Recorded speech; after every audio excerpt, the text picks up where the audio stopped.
అవమానములోని కెరటాల మీద, నిందలోని కెరటాల మీద, చిక్కులు శోధనలోని కెరటాల మీద ఈ బైబిల్ మిషన్ అనే ధోని సాగుతోంది.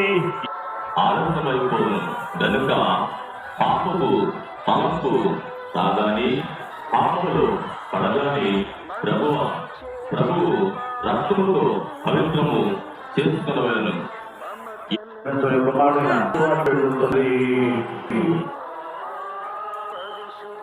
సన్నిధి గ్రహించినట్టు